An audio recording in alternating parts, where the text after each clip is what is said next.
pues shock distributivo, ¿ya?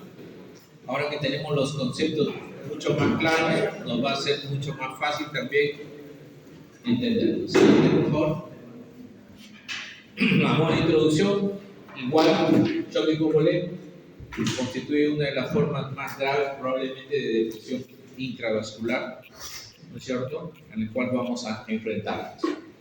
Puede ser de carácter médico, puede ser de carácter quirúrgico, sí, es cierto, ¿no? La pérdida de este volumen circulante va a comprometer con eso la perfusión, ¿no es cierto?, de tejidos y órganos, y que si esto se perpetúa puede llevar a la falla multiorgánica y por ende a la muerte.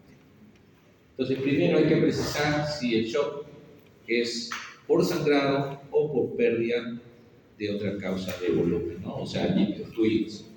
Siguiente. Igual, acá es una división de un autor, ¿no es cierto?, que habla del shock hemorrágico, pero se refiere a los hemorrágicos no traumáticos, tipo hemorragia digestiva, ruptura de aneurismas espontáneos, qué sé yo, y los otros traumáticos que obviamente son pues traumas múltiples, qué sé yo, lesiones vasculares también importantes de origen traumático. Shock hipovolémicos de tipo estrictos, pérdidas gastrointestinales, pacientes con quemaduras, etc. Y el hipovolémico también traumático por algunas lesiones musculares con desplazamiento de fluidos, ¿no? Etcétera. La siguiente. Bien, entonces el shock hipovolémico, como les decía, si es hemorrágico por traumatismos, etcétera, o el de pérdidas plasmáticas de tipo no hemorrágico también, ¿no? Y ahí están las diferentes causas. Incluye también, por ejemplo, el secuestro del tercer espacio, como en aquellos pacientes con pancreatitis, pacientes que pueden evolucionar a ascitis severas, etcétera, ¿no? Las quemaduras también, como hemos hablado, ¿no? Es en cuanto a la etiología de los shocks hipovolémicos. Siguiente. El dengue estaría entre... ¿Perdón? El dengue sería una de las causas del shock hipovolémico. ¿El dengue? Sí. Claro, hay dengue hemorrágico, podría ser también, podría ser por dengue hemorrágico. O sea, todo lo que va a perder fluidos intravasculares también, como les decía, eran pacientes que entraban en shock, ¿no?, por grandes vómitos o diarreas, ¿no?, profusas, también hacían shock. Pero el dengue también, por la condición de shock hemorrágico, también podría darse, o por la toxicidad también del mismo proceso de la enfermedad. No nos olvidemos también que a veces hemos tenido pacientes no solamente con dengue, sino mixtos, ¿no?, infecciones mixtas. ¿No? Hemos tenido, ¿qué te digo? Pues dengue con malaria hemos tenido, ¿no? O sea, ha habido casos así que son todo digamos, un enfrentamiento en el cual hay que recurrir a muchas pruebas, inclusive para tratar de determinar qué o qué están. Hemos tenido también riquezas, hemos tenido leptospira, ¿no? Leptospira asociado a dengue. Todas esas cosas nos hacen todo un reto, ¿no? Bueno, acá para que vean ustedes, bueno, a nivel microvascular, cómo puede haber el desplazamiento de los fluidos, ¿no? Cómo la presión oncótica puede hacer que se mantenga, pues, ¿no?, los fluidos a nivel intravascular. Entonces, importa también eso para mantener, digamos, la condición del flujo sanguíneo, ¿no? Básicamente eso. La siguiente, ¿verdad? Ya, acá vean ustedes, hablábamos de lo que es el transporte de oxígeno, ¿no es cierto? El transporte de oxígeno va a depender de hemoglobina, su saturación, etc., el gasto cardíaco, ¿no es cierto? Entonces, interesa la volemia, interesa la hemoglobina, y así también interesa pues los componentes que tienen que ver con la coagulación, ¿no? A nivel plasmático, las plaquetas, ¿no? Todo eso, porque eso nos va a dar una estabilidad vascular. Imagínense en el trauma una lesión vascular que va a desencadenar diversos mecanismos, ¿no? Para tratar de controlar el sangrado, pero así también se va a perder componentes o factores de la coagulación de acuerdo a la intensidad del sangrado, ¿no? Porque probablemente ese paciente que me va a llevar a una hipotensión, yo lo primero que voy a hacer es transfundir, o sea, fluidos, ¿no? Reanimar con fluidos. Pero si de acuerdo al grado de pérdida, ¿no es cierto? Los factores de coagulación se han visto comprometidos, yo también tengo que volver a pensar que ese es el factor o el componente que está predominando y yo tengo que responder, ¿no? Entonces, de acuerdo al grado de pérdida, también tengo que pensar, ¿no? En la reposición. Lo otro, en cuanto a la hemoglobina, hay valores críticos. Uno de los valores críticos en general es el punto 7, ¿no? La hemoglobina no debería bajar el punto 7 de manera general, ¿no? Que se dice que a ese valor lo toleran la gran mayoría de las personas. Sin embargo, hay excepciones, por ejemplo, un paciente cardíaco, un paciente neuropolítico, ¿no? Etcétera, que probablemente sí su hemoglobina no debería, o debería tenerlo alrededor de 10 puntos, ¿no? Entonces son parámetros que hay que ir teniéndolos en cuenta, ¿no? Para asegurarnos un adecuado transporte de oxígeno, ¿no? Creo que básicamente es eso lo que nos quiere decir este esquema, ¿no? En cuanto a la reanimación, después vamos a ver cuán importante es con qué solución yo estoy reanimando a mi paciente, ¿no? Se habla de los cristaloides, se habla de los coloides. Entonces, han visto, por ejemplo, asociaciones en cuanto a la calidad de respuesta o alteración de la coagulación, ¿no? Hay algunos coloides que se han asociado a alteraciones de coagulación o mayor compromiso, inclusive renal. Por esto que ya han dejado de utilizarse, ¿no? Lo van a encontrar en la literatura también, pero lo podríamos ver en la parte de farmacología en la próxima reunión, ¿no? A mayor detalle. La siguiente, por favor. Entonces, el shock hipovolémico no hemorrágico, creo que está, no era la, pasa. Ya, ¿qué nos interesa entonces en el shock hipovolémico no hemorrágico? Nos interesa pues el reconocimiento temprano, ¿no? Identificar esos signos de hipoperfusión, ¿no? Ese llenado capilar, cómo están las características de la piel, ¿no es cierto? Todas esas características que nos puedan hacer pensar de que el paciente pues está con un compromiso hemodinámico. Pensar en la reposición de volumen, ¿es cierto? Paciente en shock de tipo hipovolémico, ya nos dice, ¿no es cierto? Si no es por sangrado, hay que mantener 2 vías, ¿no? De preferencia 2 vías periféricas.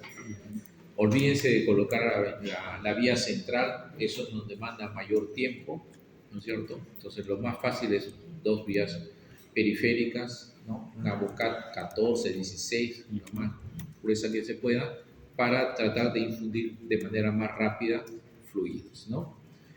Después vamos a ver, ahí dice creo que el bolo, ¿no? De 20 a 30 por kilos, esto quiere decir que, por ejemplo, a una persona de 70 kilos son 7 por 3, 21 casos, o sea, algo de 2 litros, ¿no es cierto?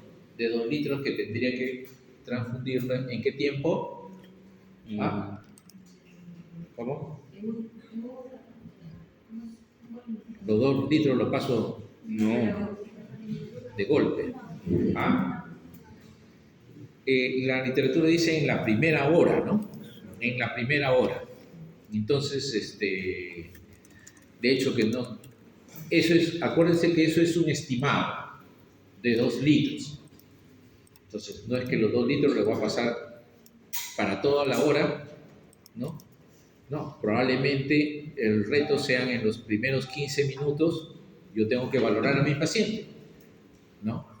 Yo tengo que valorar a mi paciente si va a tolerar 500 o el litro completo en los primeros 15. Si es un joven, probablemente lo tolera muy bien, ¿no? Por el fenómeno de Frank y Starling va a tener buena respuesta cardíaca. Pero si es un anciano, tengo que ir más cauto, ¿no? Probablemente retos de 300 de volumen en 15 minutos, lo observo y tengo los siguientes 15 minutos para ver si le voy a dar otro reto igual o no. Pero en ese lapso de esa hora yo voy a completar probablemente esos 2 litros que yo he estimado. Podría no completar, porque va a ser dependiendo de la respuesta del paciente, ¿ya? Yo creo que se lleven ese concepto, ¿ya? No es que ya marcó 2 litros y le pasamos, probablemente si es un joven, sí, a veces 1 litro lo tolera bastante bien, ¿no? Entonces, y eso es lo que hacemos. Si el paciente es joven, pues, le soltamos 1 litro en 15, 20 minutos, bien lo tolera, ¿no es cierto? Y vemos cómo está su comportamiento. ¿Qué vamos a ver? Frecuencia cardíaca. Esa frecuencia cardíaca que estaba a 120, 130, comienza a bajar. Entonces, eso es una manera indirecta. La presión se comienza a estabilizar, ¿no? Entonces, esos son los signos indirectos. Preferimos cristaloides. La literatura habla ahora de los cristaloides balanceados, ¿no? Antes usamos y todavía los tenemos, ¿no? La solución salina, que no es un cristaloide balanceado, pero lo tenemos muy disponible a precio, costo muy barato y echamos mano a eso, siempre nos echamos. Pero lo que se ha visto en la literatura, y ustedes lo pueden corroborar cuando revisen, es que el uso excesivo de los cristaloides tipo cloruro de sodio al 0.9% da más hipercloremia. Entonces entramos a otro capítulo que es la acidosis hiperclorémica, ¿no? Que probablemente lo vamos a tocar por ahí, algunos comentarios podríamos hacer. Y ahora la tendencia es, pues, ¿para qué le voy a agregar un adicional, ¿no? Una alteración adicional? Porque si le voy a pasar puro cloruro, lo voy a llevar a acidosis hiperclorémica. Y la acidosis hiperclorémica, quiera que no, lo va a comprometer también el riñón. Entonces, ahora se habla de las soluciones balanceadas. Entonces, lo tenemos por acá disponible también el lactato ringer, pero no siempre está disponible, ¿no? No ha habido mucha cultura. Ahora, la literatura también todavía no llega a un máximo, digamos, valoración, pero sí hay la tendencia a mayor uso de las soluciones balanceadas, como para en estos casos se ha observado menor frecuencia de compromiso renal, por ejemplo, ¿no? Y alteraciones en el medio interno, porque están de manera más balanceada, ¿no? El otro es el plasma light, que también, y es caro, lo hay, pero son caros, ¿no? Así que esas cositas también nos podemos comentar en la próxima reunión si desea. Entonces ahí están, ven ustedes la respuesta inicial de 20 a 30 por kilo. Calculamos a 30 para un peso más o menos estimado de 70, que lo hicimos hace un rato, con el valor máximo, ¿no? 30 por kilo. Pero ustedes ven que siempre hablan de rangos, ¿no? Se habla de rangos. Y es dosis-respuesta, no se olviden eso. O sea, se graban eso de 30 por kilo, pero no es que le voy a dar todo, sino lo voy a ver dosis-respuesta, cómo va a ir en ese lapso de esa hora, ¿no? Entonces, las horas de manejo del shock, pues hay la hora de oro, ¿no es cierto? Se van a hacer la primera hora, las primeras 3 horas y las primeras 6 horas. Y en esto ya hay unos estudios, de hace muchos años, se vieron que aquellos pacientes que fueron reanimados y se recuperaron dentro de las 6 horas, tienen mayor probabilidad de supervivencia, ¿no? Por eso es que hay que ser rápido, no esperar. Yo al inicio, cuando les cuento como anécdota, ¿no? Al inicio, cuando empecé a hacer intensivos, me ponía también ahí al lado de mi paciente en la reanimación todo el día, desde que ingresaba el paciente en la tarde, 6, 7, 8 de la noche, dije ya mi paciente ya está, ya lo depleté de volumen, ya la presión tiene más de 65 de media, ha empezado a orinar, ¿no? 30 por hora. Dije ya mi paciente está tranquilo, en ventilación, con todo. Pero ¿cuánto tiempo ha pasado? Me tomaba más allá de las 6 horas. ¿Qué pasaba? Al día siguiente venían sus análisis. Creatinina, 1,3, ¿no? Necesitaba más oxígeno. Los vasopresores iban en ascenso. O sea, y no toleraba la dieta, ya el segundo o tercer día no toleraba la dieta. Todo entró en apoptosis. Entonces me hacía disfunción renal. A los 3, 4 días tenía que entrar a diálisis. Me había demorado. Habían pasado más allá de ese periodo crítico de recuperabilidad. Entonces, ese es el concepto que quiero que se lleven. Por eso les decía yo, y les vuelvo a repetir, el tiempo es vida, ¿no? Si yo me demoro, puedo perder, ¿no? Vida de células, de tejidos, de órganos, porque se están sufriendo. Entonces, de eso se trata, ¿ya? De hecho, que también vamos a evitar la sobrecarga. El exceso no es bueno. Acuérdense que todos los fluidos, si bien es cierto, entran al intravascular, pero después se desplazan, ¿ya? Se van a desplazar. Entonces, muchas veces, por eso que si ustedes visitan una UCI o cuando ven un paciente crítico van a ver, lo ven, pero ¿qué pasó? Todo el tipo de hematoso, todo. ¿Por qué? Porque hay fuga capilar. Todo se va. De ahí que la otra tendencia es que usamos coloides, dicen, para tratar de mantenerlo. Pero también es una arma, que lo vamos a entender, una arma que hay que saberlo usar. Porque si bien es cierto, nos va a mantener más tiempo el intravascular, pero en el tiempo va a haber también salida, ¿no?, del componente coloide y también te puede arrastrar un poco. O sea, por eso es que hay que ver en qué momento.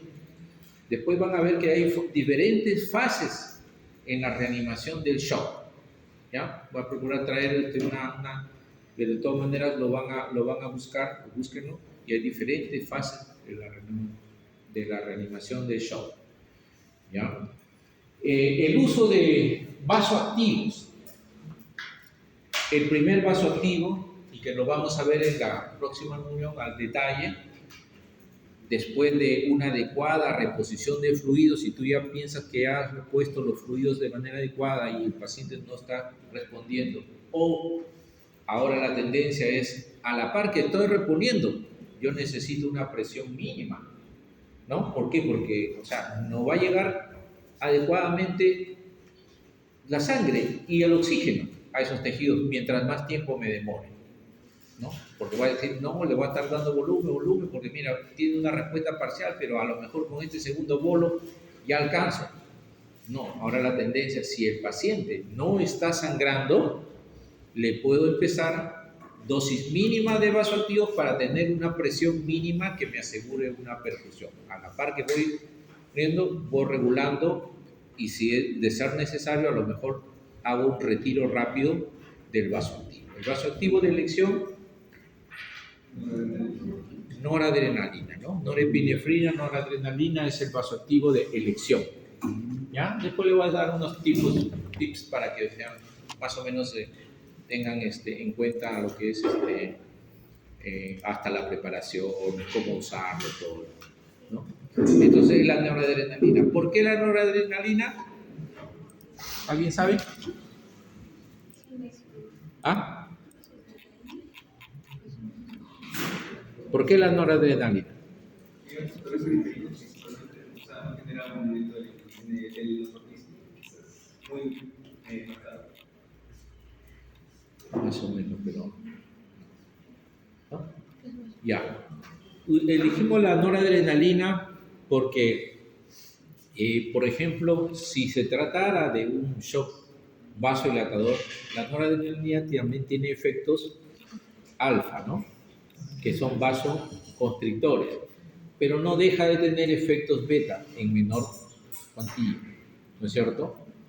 Entonces, ese es uno. Y el fundamental es que es menos arritmogénico. Antes se tenía más predilección en usar la dopamina, pero lo que se ha observado, y hay estudios que comparan la noradrenalina con la dopamina, ¿no? El famoso clásico, un estudio creo que salió en el New England, en donde compararon y vieron pues que se veía más asociación de arritmias con el uso de dopamina. Entonces de ahí que la tendencia ahorita va más a usar la norepinefrina, ¿ya?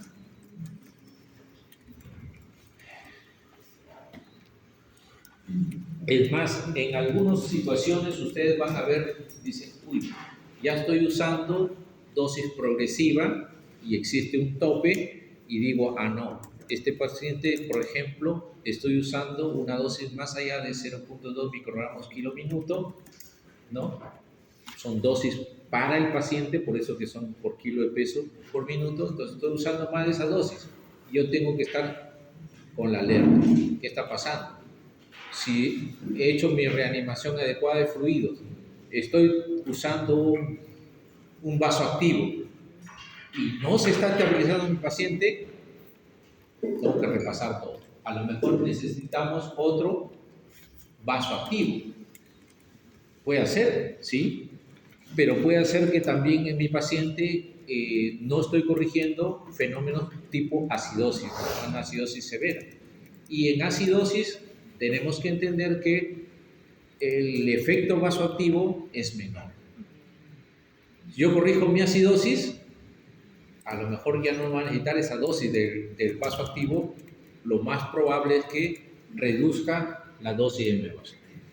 Otra de las condiciones es que estos pacientes también por el estrés pueden hacer situaciones de insuficiencia suprarrenal. Entonces, en esos pacientes hay un buen porcentaje de pacientes que están requiriendo 1 o 2 vasoactivos. Nosotros tomamos la muestra hasta que nos salga el resultado, pero hacemos ¿no? Ponemos el dosaje de cortisol, qué sé yo, y empezamos con el cortisol. Y el efecto que se va a ver que en las siguientes horas o las siguientes horas el requerimiento de los vasoactivos baja, ¿no? Entonces ya lo demostré. Como digo, esto es dinámico y tengo que irlo pensando. Tengo que irlo pensando y tengo que ir tomando. Entonces, el siguiente paso activo, si es un shock de tipo distributivo, que vamos a ver, creo que más adelante, sería la vasopresina, ¿ya? Otros usan adrenalina, ¿no? Pero se elige vasopresina. La siguiente. Siempre no olvidemos, nosotros estamos en la fase de reanimación, pero así como ustedes están reanimando al paciente, tratando de que tenga buen transporte de oxígeno, llegue a buena adecuada oxigenación, se mantenga adecuada presión, la diuresis esté buena, pero uy, ¿qué lo llevó a esta situación? O sea, hay que buscar la causa y hay que tratar, si es que existe un tratamiento de la causa. ¿Por qué? Porque la causa va a estar perpetuando, ¿no? Así como voy estabilizando, entonces la siguiente fase es buscar qué lo causó, ¿no? Buscar lo causó. Muchas veces hemos visto que es difícil encontrar una causa, habrá que hacer las consultas necesarias, ¿no? Con los otros colegas. Y muchas veces estos tipos de pacientes terminan siendo pacientes de manejo de un equipo, no de uno solo profesional. pero uno tiene que tener una idea, una visión global de las cosas. Porque si no tenemos esa visión global, entonces probablemente ni pedamos ayuda, pensamos que lo vamos a solucionar y nos perdemos. No somos menos médicos o no somos menos profesionales, obviamente, si no pedimos otra opinión para que nos ayude inclusive a aclarar muchos de esos detalles, ¿no? Eso no nos olvidemos. Por ejemplo, en las quemaduras, ¿no? Ese paciente tiene que, lo estabilizo, tendrá que hacer algo de cirujano plástico, escarectomía, ir poniendo los partes, porque si no va a seguir la fuga capilar, el riesgo de infecciones y todo lo demás. Entonces tengo que hacer un trabajo en conjunto, ¿no? Situaciones como esas.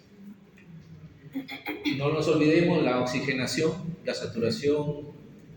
Si no es un paciente con fibrosis pulmonar, un paciente con enfermedad pulmonar obstructiva crónica, su saturación debería ser de 92 para arriba, ¿no?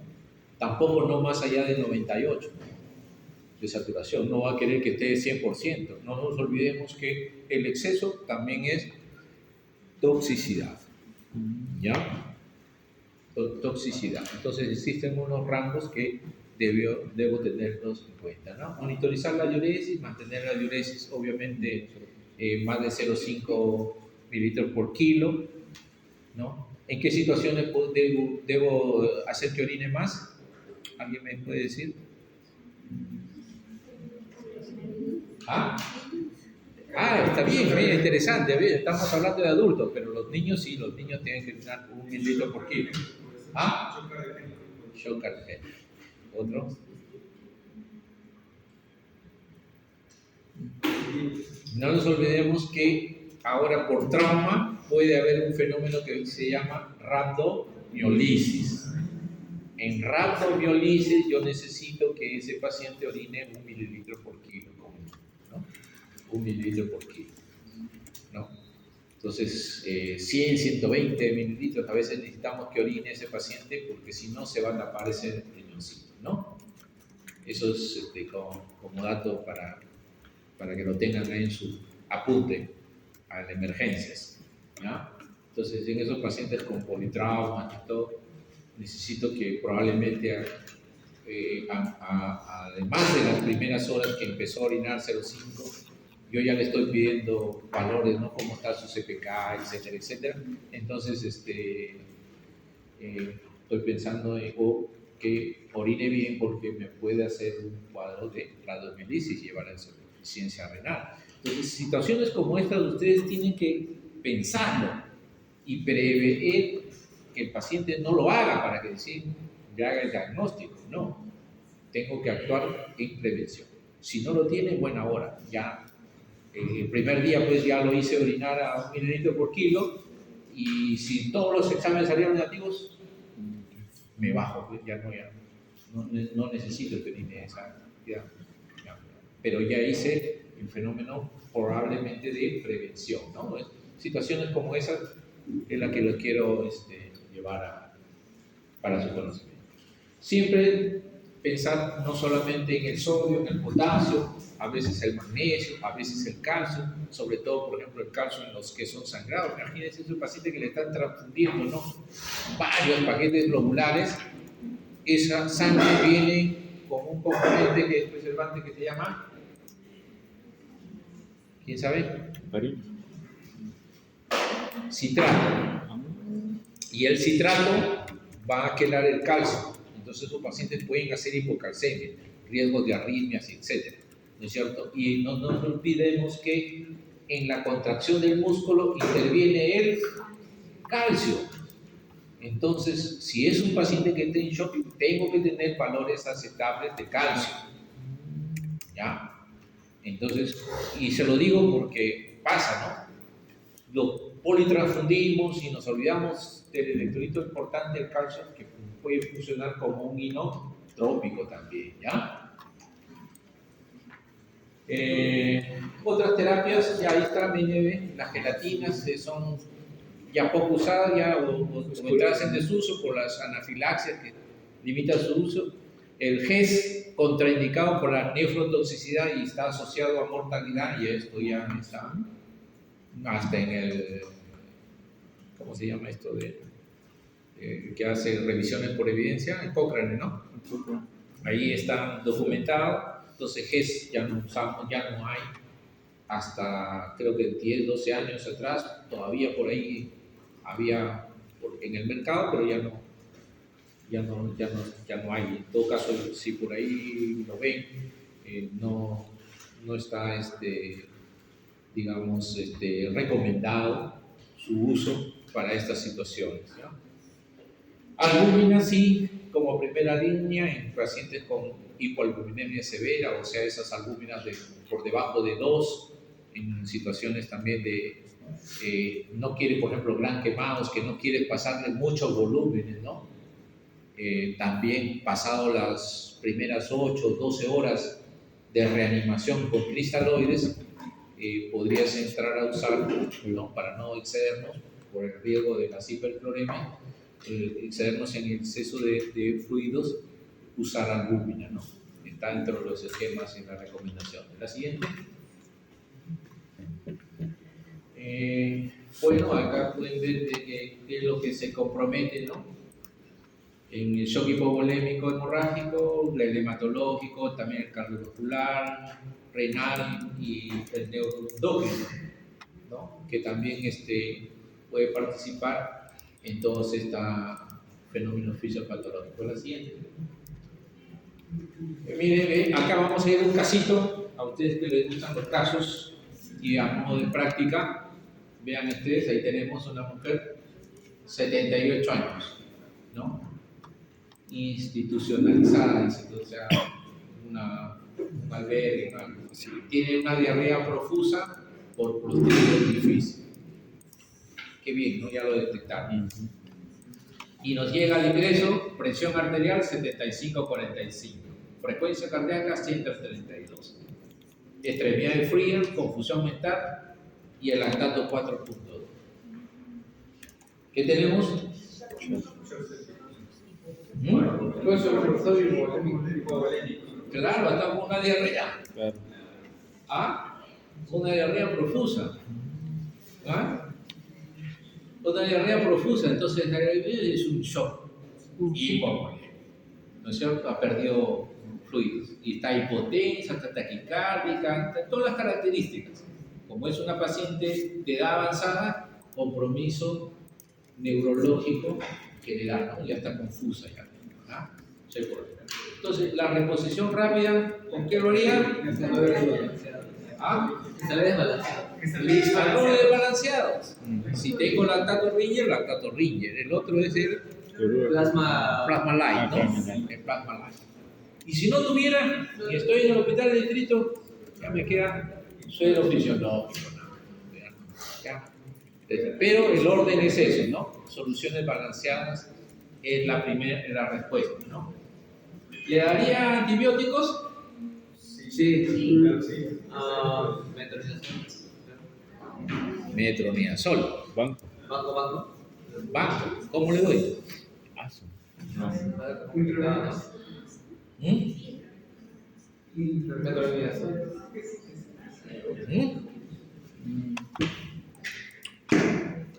¿Cómo es? A ver, ¿cómo actúa el Clostridio?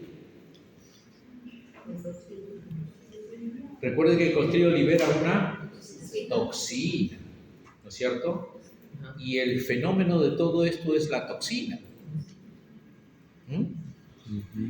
El fenómeno de todo lo que hace es la toxina. El Clostridio está mirando en el intestino y es la liberación de la toxina lo que le provoca la diarrea. Entonces yo tengo que neutralizar al Clostridio, ¿dónde? En su hábitat, que es el intestino. Entonces, ¿qué hago? Le doy oral. Vancomicina oral. Oral, sí. Hay vancomicina oral. Hay vancomicina oral. Hay una presentación oral. Sin embargo, los argentinos han hecho una prueba con esta vancomicina que viene endovenoso y han visto que también le surge efecto. ¿Ya? Hay una presentación que viene de vancomicina. Entonces han visto que sí, y es lo que hacemos a veces ¿no? En estos pacientes que se ha detectado la toxina de Clostridium y le damos vancomicina oral. ¿Ya? ¿Por qué se excluyó eso? Es una alternativa, pero la elección es la vancomicina. ¿Ya? Elección la vancomicina.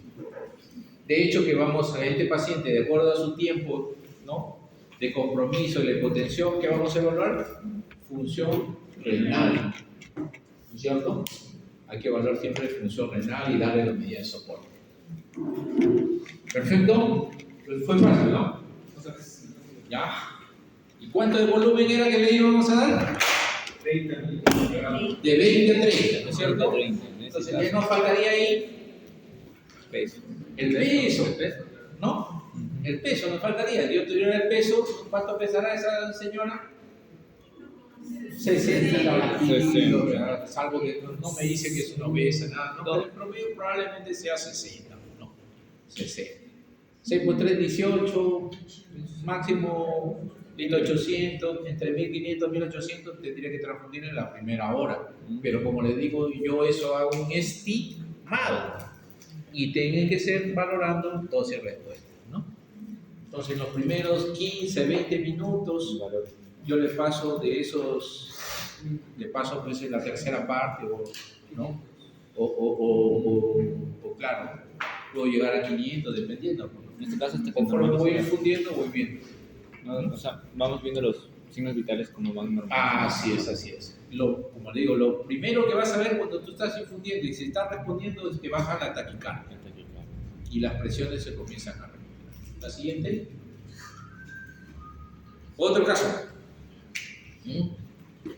Hombre, 40 años, quemadura, mire, 45% de superficie. No, peso, presión arterial 85-50, frecuencia cardíaca 145, piel fría, ¿no? Llenado capilar lento, diuresis menos 0,3. No hay sangrado externo, no hay pérdida, pero con pérdida. ¿Ah? Secuestran de 3 pasos por la quemadura, ¿no? Es que se hacen, sin edemas, ¿no? Es un shock hipovolémico. Todas las pérdidas de plasma, ¿no?, que hace. La reanimación, ahí está, miren, está la fórmula, la que se usa, la fórmula de Parnack, en quemados. Las primeras 8 horas se da el 50%, ¿no? ¿Cuánto pesa? No nos dice, ¿no? Pero suponemos que 40 años debe pesar en promedio 70 kilos, ¿no es cierto? A ver, ¿cuánto le han calculado ustedes de agua? A ver, sería 70 por 45. 7 por 4, 28. Ahora, pero tiene superficie 45%, o sea, casi 50. O sea, alrededor de 13 litros, ¿no? ¿Está bien? ¿No? Porque casi 50% es. ¿No? ¿Cuánto peso le habíamos puesto, doctor? 70. Ah, ya. 4 por 70. 7 por 4, 28. Por la superficie que sea 50, mira, yo lo calculo casi a 50, es la mitad. 14 litros. Son 14 litros, ¿no? Pero es 45, no son 14, pues serán 12. 12 ¿No? litros, claro. ¿No? Sí. 12 litros 600, ya el doctor es precisa. Está bien. Pero vean ustedes, miren cómo esos cálculos los tengo que hacer rápido. Pues ahora lo voy a buscar en mi calculadora. Tengo que hacerlo mental. Entonces, para eso es importante también, ¿no? Jugar un poquito con los números, porque tengo que tomar decisiones. Ahora, acuérdense que esto es un cálculo, es una estimación de que probablemente yo esos 12 litros los voy a transfundir en esas 24 horas de reanimación. De esos, el 50%, o sea, los 6 litros les voy a pasar en las primeras 8 horas. El otro remanente lo pasaré en las siguientes 16 horas. ¿No es cierto? Así es, pero son estimados. Y mis objetivos yo tengo que ir viendo que mejore la diuresis, que mejore la presión, ¿no? Hasta que yo haga otras mediciones y que me determine qué otras cosas está sucediendo, porque no nos olviden que esto es un paciente dinámico. ¿Perfecto? Muy bien. Oxígeno, no nos olvidemos siempre oxígeno, analgesia, pues le va a doler, ¿no? Ya quemado, va a estar gritando de dolor. No quiere ir a tope. Por último, hasta el aire les causa dolor. Es falta antibiótico. Interesante. ¿Tú le darías antibiótico? De manera profiláctica, pero tiene 45% de tejido celular. Interesante su opinión, ¿ah? Le daría antibiótico. ¿Quién dice? ¿Ah? También le da antibiótico. A ver, también le da antibiótico. No tiene la barrera. ¿Ah? Ya. No sé. ¿Ah? Ya. A ver, vamos a ver ese detalle. Otro. Miren, cuando evaluamos el trauma, dijimos ahí, nos interesa tal vez saber los antecedentes. A este paciente nos interesa saber si tiene antecedentes, por ejemplo, de inmunización antitetánica. En nuestras áreas de alrededores, ¿qué hacemos cuando un paciente se está quemando? Cualquier cosa, si no encontramos agua, la gente le va a echar hasta tierra, ¿no? Así, arena, lo que sea, lo que sea, Ah, sí. ¿no? Para poder apagar. Entonces, lo que hay que ver es si ha habido exposición o contaminación por riesgo de infección. Porque es un paciente supuestamente que no está infectado, ha sufrido una quemadura. Entonces, si no ha habido ese riesgo de contaminación y todo, pero ni aún así a todos se les inmuniza, si yo no sé si ha recibido o no ha recibido inmunización antitetánica, de todas maneras tiene indicación de usar el toxoide tetánico, ¿ya? Como prevención. Es limpieza enérgica, o sea, ese paciente ni bien ingresa, se hace un lavado, ¿no? Con soluciones salinas y probablemente se hace una valoración de su superficie. Como esto es dinámico, esa valoración no siempre es 100% fidedigna. De las siguientes 24 horas se va a aclarar mucho mejor la valoración, ¿ya? Entonces, por eso es que todo esto de acá se vuelve a replantear en el camino. Y ahora, la decisión de darle antibióticos o no antibióticos no es tan importante en las primeras horas de reanimación. Porque, como le decía, no era un paciente, excepto pues el que se ha contaminado, ¿no? Qué sé yo, ¿no? Pero no. ¿Y qué gérmenes son los más frecuentes que van a contaminar a este paciente? ¿Ah? Los gram positivos, los que están pegados a la piel, ¿no es cierto? Los gram positivos. Y si no, eso no ha sucedido en un centro institucional, generalmente son de la calle, son más sensibles. Entonces, probablemente con una simple penicilina, ¿no? Qué sé yo, oxacilina, necesariamente podría ser, ¿no? O cefalotina, qué sé yo, ¿no? Podría usarlo, pero después de haber hecho una adecuada reanimación. Usualmente lo usamos después de las 24 a 48 horas. Pasado las 48 horas en una institución, como en un hospital, ya lo tomamos como un paciente colonizado, ¿ya? Más allá de las 48 horas. Es un paciente colonizado y se coloniza generalmente con gérmenes gram negativos que son de la flora. Entonces, si el paciente hace indicios sépticos más allá de las 48 horas, la indicación es, ¿qué hago primero? Cultivos. Tomo muestras del tejido del área quemada, tomo hemocultivos y decido mi antibiótico, ¿no? Entonces, mi antibiótico debe decidir, dice en promedio, en esa hora de que yo estoy pensando que el paciente está haciendo una sepsis. Esos pacientes tienen mejor capacidad de respuesta y de recuperación. Ya se ha observado. Si yo me demoro más de esa hora, se van a recuperar, pero la tasa va disminuyendo. ¿El antibiograma en este caso dura bastante o dura poco tiempo? No, los antibiogramas va a demorar. Para que me crezca el germen depende de la tasa de crecimiento de la bacteria. Entonces, precisamente por eso tú tienes que pensar qué cosa es tu germen que va predominando de acuerdo a la situación. Como te digo, si es un germen que yo pienso que es de la calle, va a ser más sencillo. Pero si es un germen de mi hospital, yo tengo que saber qué flora está anidando en mi hospital para saber a qué cosa la va a tener. Inclusive si es resistente. Entonces, mi decisión va a depender de que yo salga de esa vida, ¿no?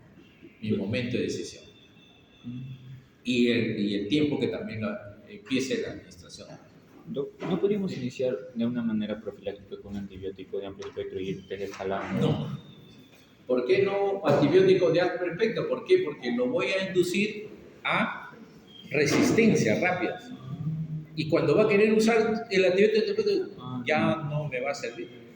Entonces, tenemos que buscar un equilibrio. Y de hecho, que en los pacientes, por ejemplo, con shocks sépticos no muy bien definidos, no muy claros, no muy claros, a veces sí tenemos que cubrir el espectro. Sepsis abdominal, gran negativos, ¿no es cierto? Pero si tiene, por ejemplo, ese esplenectomizado, no me descarto que también tenga compromiso gran positivos, ¿no? O ya está posoperado y también está haciendo esta sepsis de la herida, qué sé yo, ¿no? O sea, floras mixtas, hay que pensar, gran negativos, anaerobios, positivos, a veces hay que cubrir todo el espectro. Toma las muestras, ya ves qué te sale, pero no vamos a esperar que salga, yo tengo que actuar. Y la respuesta lo voy a ver dependiendo del tipo de paciente. Si es un paciente joven, su capacidad de respuesta lo va a ver probablemente al tercer día, a las 72 horas. Cuando yo ya tengo un adelanto en las 72 horas, por eso que la literatura dice, acércate a microbiología para ver un adelanto de qué cosa está creciendo. Entonces, en esas 72 horas. Las respuestas más lentas son del adulto mayor, ¿no? Los ancianos hacen una respuesta mucho más lenta de recuperación, generalmente cuarto, quinto día, recién lo vas a ver que parece que se estabiliza. Es su capacidad de respuesta, ¿no? Y cuando hagan pediatría van a ver los niños lo ven, parece que ya se va el niño y al día siguiente viene y está sentado el niño. Así es, su metabolismo es mucho más ágil, ¿no? Capacidad de respuesta así es. ¿Ah? Entonces, doctor, solamente el shock séptico de una El shock séptico valoras, claro. De acuerdo al origen, por ejemplo, puede ser shock séptico por neumonía, ¿no? Una severa neumonía de la comunidad, valoras tu antimicrobiano. Una neumonía aspirativa en un piso, valoras tu antimicrobiano. Una neumonía que está el paciente en la UCI, entró por cualquier otra cosa, pero al final ya es una neumonía y ha habido casos. Entonces ya no, yo digo acá es mucho más severo, ¿no? Bien, la siguiente.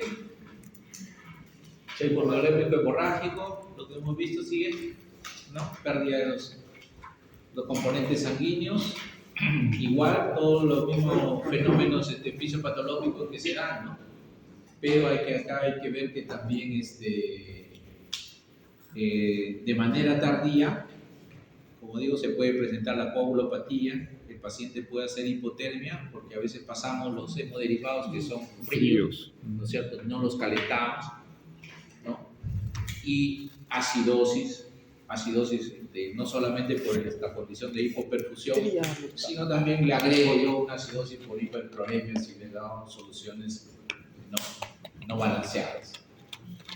Y eso está asociado a mayor mortalidad, por eso se denomina, ¿no? Coagulopatía, hipotermia, acidosis, triada letal. La siguiente. Efectos más agregados, doctor. Y acá está la clasificación ATLS, miren, de las diferentes clases de hipovolemia, ¿no? Menos del 15%, 750 mililitros puedo perder y no hay variación entre frecuencia cardíaca, presión, se puede mantener inclusive la diuresis más de 30 mililitros con pérdida de 750 mililitros. ¿Cuánto tiene un paquete globular? ¿Quién me dice? 450. ¿Cuánto tiene el volumen un paquete globular? ¿Ah? 400. ¿Quién da más? ¿Ah? 250 a 300, ¿no? 250 a 300, más o menos, tiene un paquete globular. No, esto es para saber, miren, ha perdido ahí casi 3 paquetes, ¿no? Un paquete tiene 250, casi 3, 750 pierde y normal, el mecanismo de compensación lo puede mantener con funciones vitales tranquilo, ¿no? Pero si pasa ya de los 750, o sea, del 15 al 30%, ya va a haber alteraciones. Miren cómo hace taquicardia ya más sostenida, está hiperventilando más de 20, 30 respiraciones, ¿no?, por minuto, y ya se compromete ahí la diuresis, ¿no es cierto? Entonces, aquel paciente que ya tenga con compromiso de diuresis, de esos parámetros, estén pensando de que, miren, hasta 1500 de volumen tiene de pérdida, ¿no? Ese es el paciente que justo está en shock, ¿no es cierto? Ese es el paciente que está en shock. Entonces, y ese es el paciente que obviamente van a querer ustedes ya empezar a reanimar. Y miren las otras graduaciones, 30-40%, hasta el estadio 4, ¿no?, que es más del 40%, que son más de 2 litros. ¿Cuánto tenemos nosotros de volumen sanguíneo? 4. 5 litros, dice acá. ¿Ah?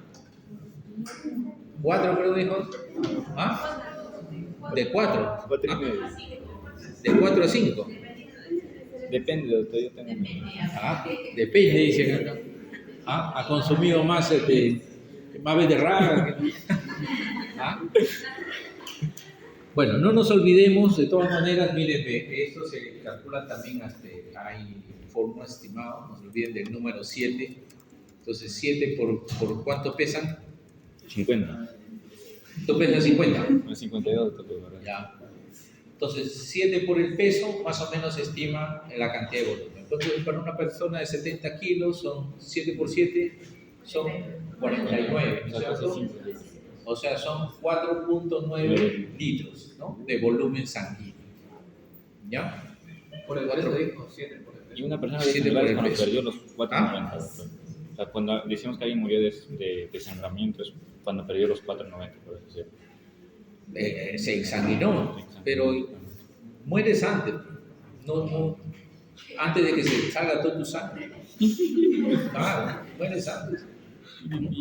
Mueres antes. Bueno, mira, ya se han perdido 2 litros, ya estás letárgico, ya entrando al coma, ¿no? O 2 litros. Por eso, si son 7 por 7, 49, o sea, son 4.9, son como 5 litros. Mira, 2 litros, ni siquiera el 50% estás perdiendo. Y ya estás ¿no? Estás entrando al coma. Entonces, y es para que vean ustedes más o menos la magnitud, ¿no?, y el compromiso. Ahora, no nos olvidemos que acá está estimado las pérdidas sanguíneas, ¿no? Pero como le digo, la sangre no solamente es hematíes, no solamente son glóbulos rojos, sino también son plaquetas, son factores de coagulación. ¿Ya? La siguiente. Ahora sí un poquito más dinámico, ¿eh?, porque se me quiere dormir, pero ya. La compensación obviamente va a depender de diferentes mecanismos, los vasoreceptores, a nivel de hipófisis, ¿no?, que a liberación de la hormona antidiurética, ¿no?, para, digamos, provocar o disminuir la liberación, pues, ¿no?, de líquido. A nivel de riñón también, ¿no?, fenómeno de angiotensina y todo lo que lleva, pues, a fenómenos de vasoconstricción, ¿no?, retención de sodio. Eso lo revisan en toda la fisiología que va a alterar en fenómenos de sangrado, de hemorragia, ¿no? La siguiente. Entonces, el manejo del shock, prioridades siempre, ¿no? Punto de sangrado, no lo olviden. Si es visible,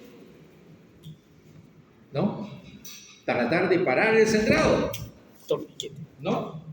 Hay compresión externa, tal vez un pequeño torniquete, o entrar a cirugía de control de daño, como hacen, ¿no? A veces hay estallamiento de hígado, ¿no? Está sangrando, un hemoperitoneo, así que tú vas, le pones la vía, todo, ya está programado a sala, lo llevan a sala, el cirujano ve todo un desastre y lo único que hace es poner gasas, ¿no?, hacer un poco de hemostasia hasta que termine la reanimación, lo regresan a la UCI, lo reanimamos, hemoderivados, factores, todo, 24 horas se hace hemostasia, recién entra para ver, porque ha sido una cirugía de guerra, ¿no?, de control de daño.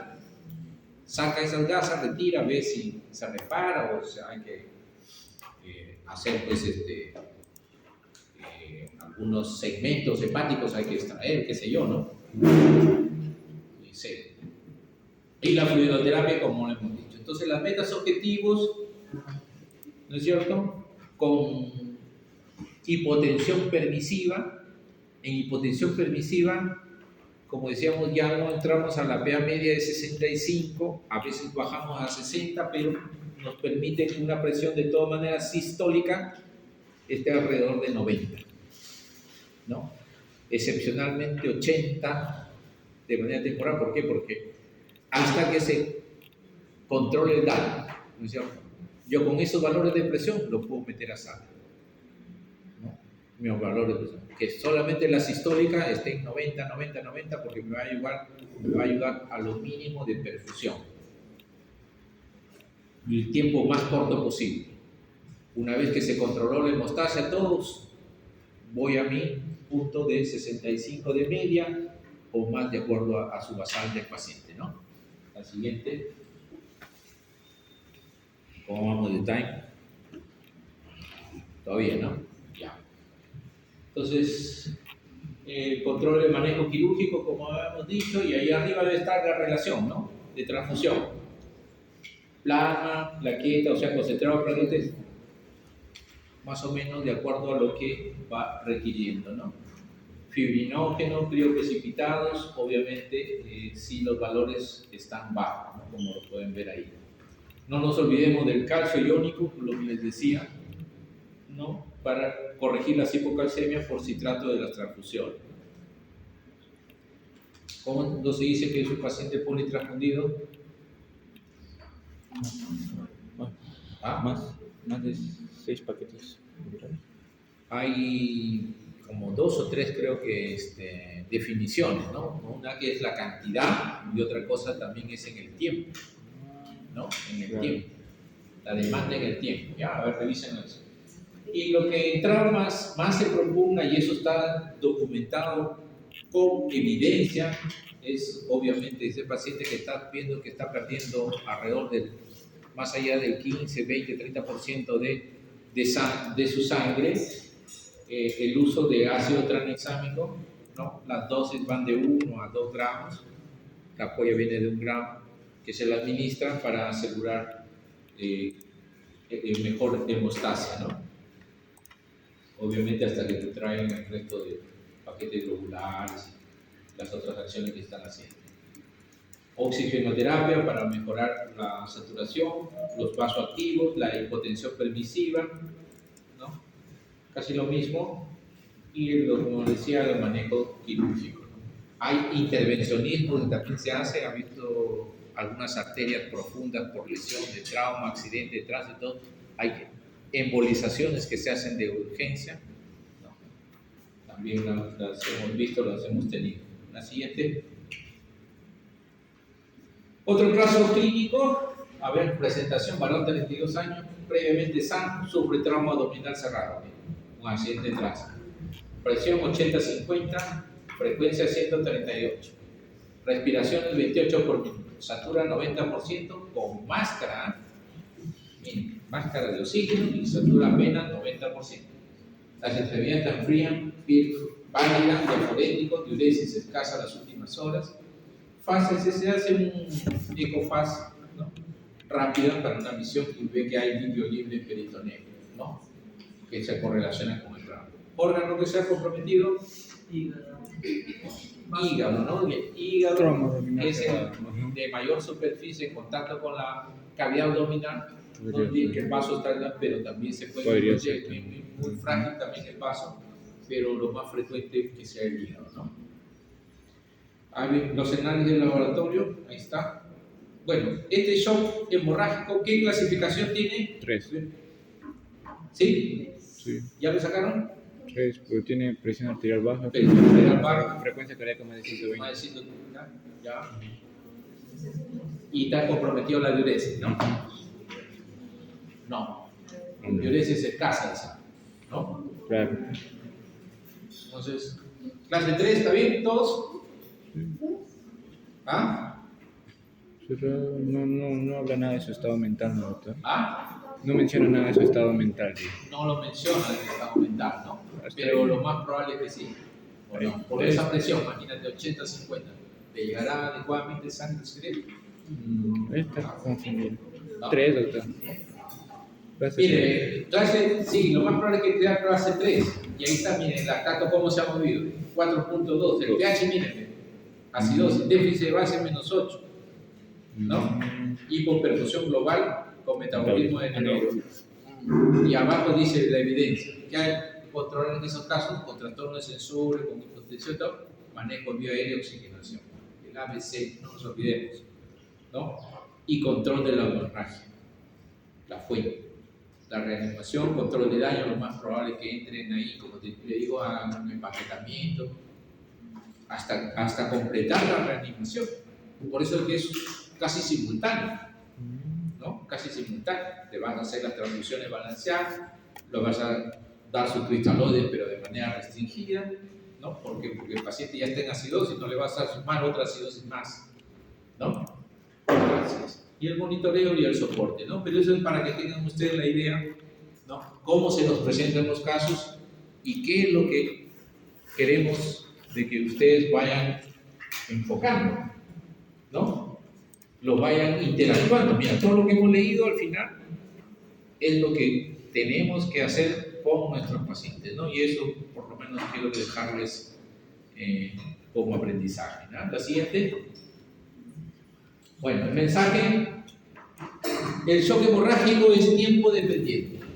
Claro, si me demoro más, va a sangrar más, bueno. Entonces hay que detener de manera temprana el sangrado, reanimación equilibrada. No nos olvidemos que el exceso de cristaloides también mata, ¿no? Hay que hacer una transfusión dirigida. Hay unas pruebas últimamente que están saliendo que se llama la tromboelastografía y la tromboelastometría. Son unos equipos. La tecnología nos vino desde Alemania, ya lo tienen disponible en Core, últimamente también tenemos un equipo un poquito antiguo en Almenara, pero creo que nos va a llegar uno más, más actualizado, y lo estamos usando porque, o sea, cuando son sangrados, ustedes saben, en sala de operaciones, pues, el paciente sangra una barbaridad, ¿no? Y le toman una prueba, no esperar que salga el tiempo de coagulación, el tiempo de sangría, que lo tomas en la mañana y te reportan en la tarde, ¿no? Eso ahí en los siguientes minutos, con una gota, hay un sensor y se forma un gráfico. Y conforme se va formando ese gráfico, ¿no? Nosotros vamos sabiendo si necesita plaquetas, necesita plasma, necesita fluidos precipitados, todo, ¿no? Y es casi simultáneo, ¿no? Se lo tiene en sala de operaciones o en las áreas de trauma, esto de acá, pueden ser ese tipo de equipos, ¿no? En cuanto ya está desarrollándose la tecnología, ¿no? El ácido tranexámico no se olvida administrar siempre en la primera hora, o sea, llega el paciente en la primera hora y no más allá de 3 horas. Tengo que pensar, ¿no? Si ese paciente está sangrando y tiene una alteración, no olvidemos que está indicado en trauma usar el ácido tranexámico. La triada letal, no nos olvidemos, ya lo mencionamos, ¿no? Hipotermia, acidosis, coagulopatía. Entonces hay que prevenir eso, ¿no? Mantener al paciente en la temperatura más próxima, evitar las hipotermias. Para eso se usan equipos de recalentamiento, o si no, también los mismos ambientes, no tiene que tener, no es un ambiente frío, sino un ambiente más o menos temperado para mantener la temperatura del paciente. Bien, la siguiente. Gracias.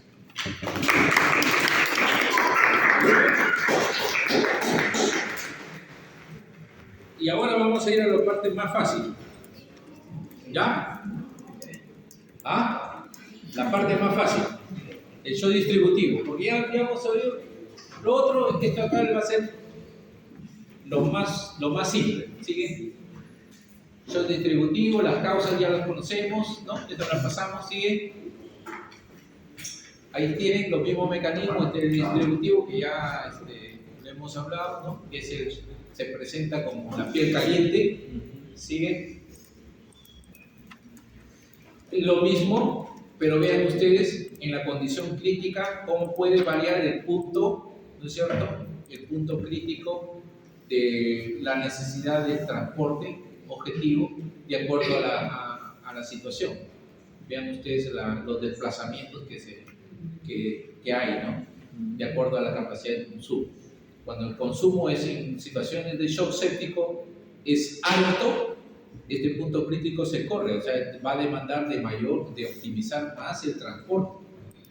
Y inicialmente, la siguiente, inicialmente eso es lo que se buscaba. Entonces hubo la propugna de que en pacientes con shock de tipo séptico, nosotros vayamos a todos los valores supranormales. Hubo una tendencia de eso, o sea, subir la hemoglobina, mejorar la saturación, mejorar todos valores supranormales, ¿no? Pero ¿qué se vio? Que eso no es la solución. Inclusive había más mortalidad. Por eso que ahora ya no se hace la tendencia de los valores supranormales, sino evaluar, tener en cuenta mis objetivos mínimos indispensables y valorar. ¿Cómo valoro? Igualito. Si no tuviera nada en mi centro de salud más lejano, ¿cómo valoro? Si el paciente obviamente mejora, por ejemplo, su diuresis. Entonces, con una sonda y lo mido horariamente, más de 0,5 minutos, digo que está perfectamente optimizado. Lo otro es su sensorio, puede ser, los parámetros hemodinámicos, frecuencia cardíaca, todo, ¿cierto? Si tuviera más herramientas, allá lo veo. ¿Cuánto está su lactato? Allá, tenía lactato 5, sí, y ahorita ya pasaron 3 horas. ¿Cuánto lactato tiene? Tiene 4. Estoy mejorando y sigo monitorizando, ¿no? Entonces, de eso se trata, del monitoreo, ¿no? Y esto es para recordar nuevamente el transporte de oxígeno que depende, bueno, del gasto cardíaco, la hemoglobina, la saturación.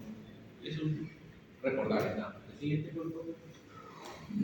Las variables hemodinámicas, las mismas que lo hemos mencionado ya, el índice cardíaco, gasto cardíaco entre superficie corporal, ahí están unos valores referenciales, esto va a depender de la metodología también, ¿ya?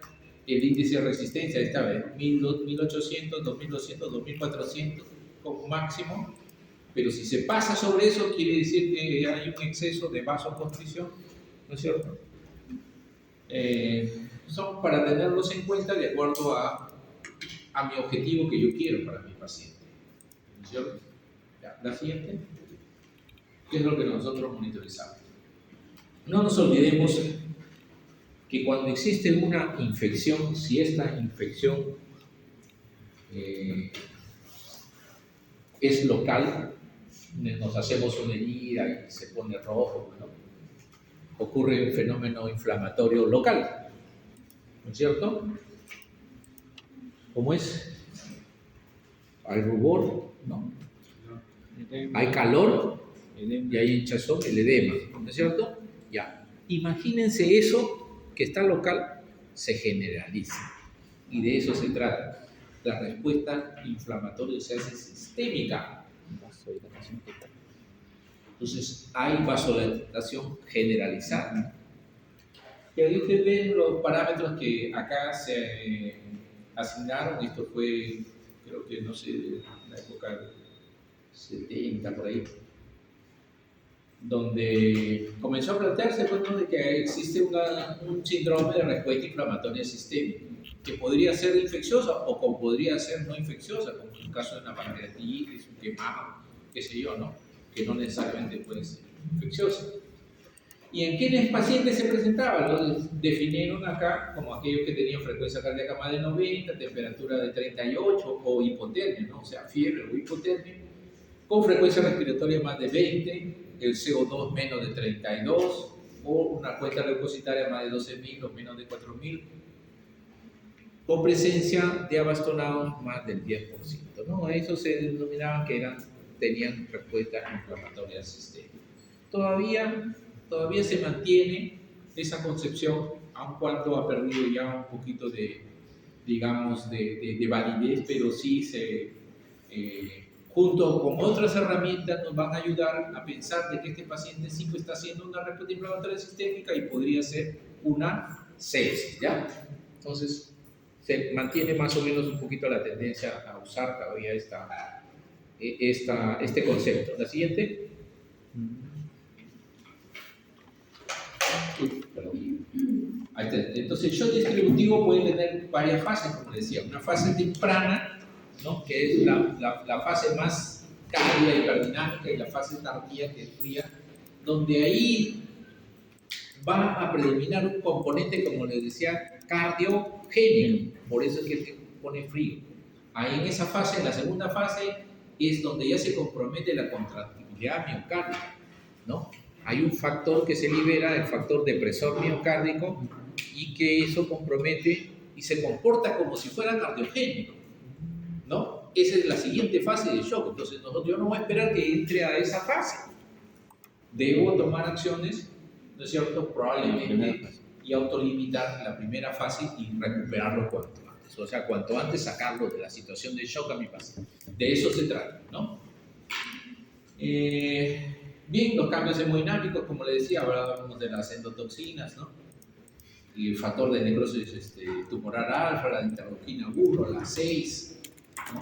10, etcétera, ¿no? Todos estos factores que también influyen en todo el proceso, digamos, inflamatorio, ¿no? La siguiente, por favor. Ahí están las citoquinas, ¿no? Miren que al final estas situaciones de hipoxia pueden hacer que algunas enzimas comiencen a crear el óxido nítrico, que condiciona mal vasodilatación, ¿no? Los monocitos, que también una vez que se activan, ¿no? Son fuentes también de factores tisulares que van a activar también a veces la cascada también de la coagulación, ¿no? O las citoquinas, tipo interleuquina 6. Se genera tropina como parte de la respuesta inflamatoria que puede desencadenar un CID, una coagulación intravascular diseminada, la que lo podemos observar más allá del 25, y de acuerdo al tipo de sepsis también puede llegar a ser hasta el 50% de los pacientes sepsis. Este shock distributivo, como les decía, va a comprometer o va a hacer que disfuncionen muchos órganos, y si estos órganos disfuncionan de grado extremo, llevan a la falla multiorgánica, ¿no? La siguiente. El reconocimiento temprano, sospecha, paciente hipotenso, menos de 65 de media, taquicardia, piel caliente, lactato más de 2, ¿no? Signo de hipoperfusión que ya no conocemos. Y acá sí aplicamos lo que en algún momento le hizo las famosas escalas, ¿no? De SOFA, QSOFA, NEWS2, que creo que le hemos dado en algunas tablas, pero para que lo tengan en cuenta acá, en esos casos de shock distributivo tipo séptico, podamos entrar a usar esas herramientas, ¿no? De apoyo al diagnóstico. La siguiente. Entonces, el manejo. Ahí está. Las primeras 6 horas, lo que les decía yo. Ahí está. Y ahí está la guía, la referencia que pueden dar, la Sepsis Campaign, ¿no? Con sus actualizaciones, que ahí nos dice, como medida inicial, administrar 30 mililitros por kilo, ¿no? De cristaloides balanceados, lactato Ringer o plasma light. Dicen que en la primera hora, no es que voy a esperar que pase una hora para darle, no.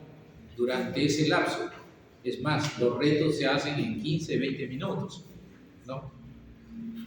Y yo voy viendo, como le digo, voy a calcular que esos 30 les voy a administrar, probablemente en esa hora. A lo mejor en la primera media hora ya le pasé todo, ¿no? Y no voy a esperar que se cumpla la hora, a eso no, sino voy, de acuerdo a mi monitoreo, voy administrando mis fluidos, ¿no? ¿Qué voy a ver? La variabilidad de la presión de pulso. Hago test de elevación de piernas también, porque dice que al elevar las piernas, ¿no? Hay un flujo sanguíneo para ver si el paciente va a responder o no va a responder. Si con eso yo veo que mejora sus parámetros, presión, baja la taquicardia, entonces probablemente esté un paciente respondedor de volumen, ¿no? La ecocardiografía, como digo, también para ver la función. La primer vasopresor es la noradrenalina, objetivo PA media de 65 más. La vasopresina, ahí están las dosis, Cuando las dosis nos vamos noradrenalina por encima de 0,25, para algunos otros hasta a partir de 0,2, como le decía, pero a 0,25 hay otras escuelas que nos van un poquito más arriba, hasta 0,3, pero en promedio, cuando ya estamos entrando en esos valores, la noradrenalina podría ya no tener mayor efecto, entonces usamos la vasopresina, sobre todo si hay acidosis. Acuérdense que en acidosis se compromete el receptor, los receptores adrenérgicos. Y en esos casos sí funciona el receptor de la vasopresina. Por eso que en acidosis el fármaco que podríamos nosotros usar como vasoactivo sería la vasopresina, ¿no? La vasopresina, que tendría un mejor efecto. Y la otra droga de siguiente línea después de la norepinefrina es la epinefrina, ¿no? O adrenalina, ¿no? Que también lo hemos usado antes. Antes no teníamos mucha norepinefrina, y teníamos epinefrina. Usábamos lo que teníamos, siempre hemos usado. El control de la causa, no se olviden que en esa hora se deberían tomar las muestras y empezar el antibiótico. Así como estoy dando la reanimación de fluidos, he estado tomando mis muestras y tomar mi decisión. De hecho, mi pedido tomó la decisión porque este acá es un shock séptico y el shock séptico sí es una emergencia para uso de antibióticos. Entonces acá sí yo podría estar, así es, acá yo puedo estar en la potestad de dar lo máximo que yo pueda dar, ofertarle en antibióticos a mi paciente, porque de eso va a depender. Si yo me equivoco, no va a tener tiempo, ¿no? Entonces yo no debo equivocarme, debo darle la máxima dosis y lo máximo espectro posible con tratar de cubrir, ¿no?, esa condición para mi paciente. ¿Cuándo lo voy a reevaluar? Ya le hemos dicho. 48 horas después. 48 a 72 horas yo tengo que estar ahí en el laboratorio. ¿Y qué creció? Y tomar mi decisión si persisto o desescalo. Porque apenas me sale uno, caramba, si a lo mejor es sensible con uno de ellos, me quedo con ellos y salgo, ¿no? Entonces, todas esas cosas son valoración y como ustedes pueden ver, las decisiones son importantes y mi paciente, no se olviden, es dinámico. Entonces, controlando la causa, el foco, si es quirúrgico, un absceso, hay que drenarlo, porque si no, los antibióticos tampoco no van a llegar adecuadamente, ¿no? Aunque haya un grupo de antibióticos que tiene cierto grado de penetración a los abscesos y deben conocerlo, ¿ya?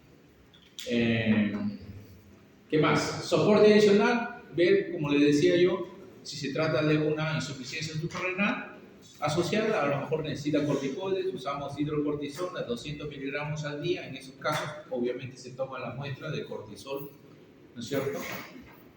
Y se le da hemoglobina, se trata de que esté por el 7 o encima de 7, exceptuando si es un paciente cardiópata, ¿no? Tiene problemas neuroclínicos, qué sé yo. Las glicemias de 140 a 180 son más o menos los valores aceptables, ¿no? Y evaluar, obviamente, si mi paciente requiere, pues a lo mejor lo he sobrecargado, ¿no? Por eso que hay diferentes fases de shock. Creo que eso le traeré una tablita para que lo puedan visualizar a posterior, ¿no? Pero evitar las sobrecargas o alteraciones que tengan graves y evaluar si mi paciente requiere, pues, terapia de reemplazo renal, ¿no? La siguiente. El soporte oxigenatorio, ventilatorio, que ya lo hemos hablado, y hay una clase, creo que de eso lo vamos a incidir más.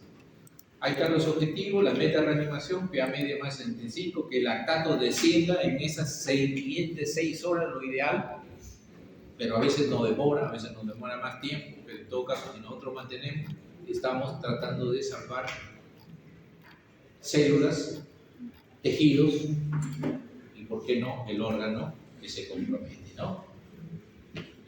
¿Algo más? Un caso como para allá, con esto se va. Paciente 67 años, diabetes mellitus, dolor abdominal, fiebre 39. Ingresa a la UCI. imagínense, ustedes están en la música, son desfasantes y ya están expertos en el shock, ¿no es cierto? 78, 45 de presión, 124 latidos por minuto, frecuencia respiratoria 28, satura 90, probablemente está con una mascarita, no habla que esté intubado todavía, 38, 7 de temperatura. La orina última, 0.3 mililitros kilo hora, ¿no? Está caliente. Ya ahí nos está diciendo pues, que es un shock séptico, ¿no? ¿Alguien tiene duda? No, ¿Ah? clarito. Leucocitos 25.000, está haciendo una respuesta inflamatoria sistémica, ¿no? Como se dice de los... ¿Ah? Entonces, abajo dice manejo inicial, ya sabemos que es un shock séptico abdominal. 30 mililitros por kilo De cristaloides. 30 mililitros por kilo de los cristaloides Balanceados. Balanceados, ¿no? La noradrenalina, por objetivo, ¿en cuánto en PA media? Más 65. Más 65. Mínimo 65, ¿no? Mayor o igual a 70. 65 a más noradrenalina. En las dosis no les pido todavía, pero revísenlo porque, bueno, los voy a dar las dosis, ¿no? Estamos de 0.01 hasta 0. En alguna literatura van a encontrar hasta 1, pero nosotros damos hasta 0.2 o 0.3. 0.3. ¿Ya? Antibióticos de amplio espectro, como les he dicho. La primera hora. Sí.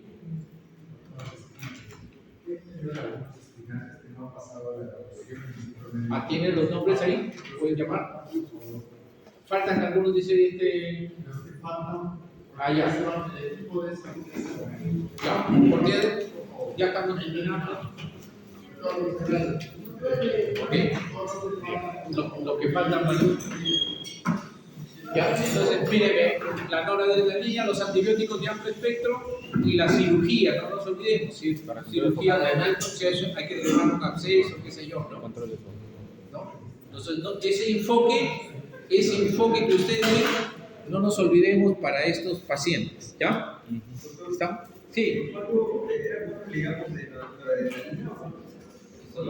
Eso. No.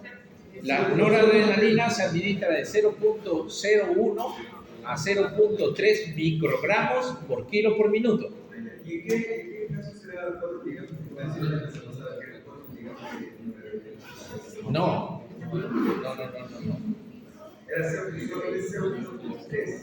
Esa es la dosis de infusión. La noradrenalina no la damos en polvo. La noradrenalina viene como ampolla, ¿no es cierto?, de 4 miligramos. Hay la de 8 también. Y vas a ver que la presentación es diferente, pero la dosis se calcula en como noradrenalina base. Ya, viene como bitartrato de noradrenalina, creo que viene, ¿no es cierto? Pero ese es el doble, o sea, ese viene de 8 miligramos de bitartrato que corresponde a 4 miligramos de noradrenalina base. Y es en la presentación de base en la que nosotros calculamos la dosis. Usualmente, como viene de 4 miligramos, hacemos 2 ampollas en 100 de solución salina o de dextrosa, y eso nos da ya una concentración que nosotros la sabemos, de tal manera que cuando uno sabe cuánto está infundiendo, ¿no? Si gusta, la próxima les enseño toda la fórmula para que ustedes vean y razonen. Yo eso lo tengo mentalmente, porque ya sé que 1 centímetro pasa 1.33 y digo, si está pasando 5 por 1.33, lo divido entre el peso del paciente y ya sé cuánto está pasando, ¿no? Así de sencillo. Entonces, pero le voy a desarrollar todo el esquemita para que ustedes sepan más o menos cómo se hace, ¿no? Cómo se hace. Porque hay formas para eso, ¿ya? Bueno, creo que esa es la última. Hay una más, ya creo que esa es para casa, ¿no? ¿O quién lo quiere hacer? A ver, dice. 79 años, antecedente POC, hipertensa, fiebre 38.5, disuria, confusión mental, 82.50 de presión, 118 latidos, satura 92%, piel caliente, llenado capilar 4 segundos. hay compromiso también, ¿no? La perfusión. Oliguria. Ahí está la creatinina, miren. 2.5. Ya cuando se altera la creatinina quiere decir que tiene tiempo, ya que se ha pasado el tiempo de shock, ¿no? Se ha pasado. Ya no se está disfuncionando. Ya. Lactato 3, miren, tiene un monocultivo pendiente. Shock distributivo de origen urinario. Cristaloides Balanceados. balanceados, ¿no? 30 mililitros por kilo. ¿Qué más? ¿Mm? Noradrenalina. Claro, ve, pues, lo más probable es que si no mejora después de eso, Noradrenalina. noradrenalina, un paso activo tipo noradrenalina. Más de 65. Dosis respuesta. Para mi objetivo, PA media Más de 65. Mayor o igual a 65. mayor o igual a 65. ¿No? Eso significa que a ese paciente le tengo que poner una línea arterial. ¿Y en ese caso qué es hipertensa, doctor? Ah, En ese caso, ¿qué es hipertensa? claro, tendría que saber, tienes razón, tendría que saber cuánto de hipertensión tiene, qué hipertensión maneja, porque a lo mejor ese 65 va a ser insuficiente. A lo mejor tengo que llevarlo a 75, ¿no? 75, 80, porque a ese nivel de presión se manejan sus órganos. Sí, en ese es también tu observación. Ya, has ayudado en todo caso a aclarar ese. O sea, el 65 es para la población en general, Sí, pero para el hipertenso ya. tengo que llevar una presión un poquito más alta, ¿ya? Porque tengo que saber más o menos cuánto de ha sido su presión basal. Debería saber. Antibióticos, cateterismo, obviamente, ¿no? Para hacer monitoreo. Por eso que este paciente debería tenerlo probablemente 75 y ver las siguientes horas. Si con esa presión me llega a perfundir o no. Porque lo más probable es que su riñoncito está trabajando con esos valores de presión, ¿no? Bien, otro.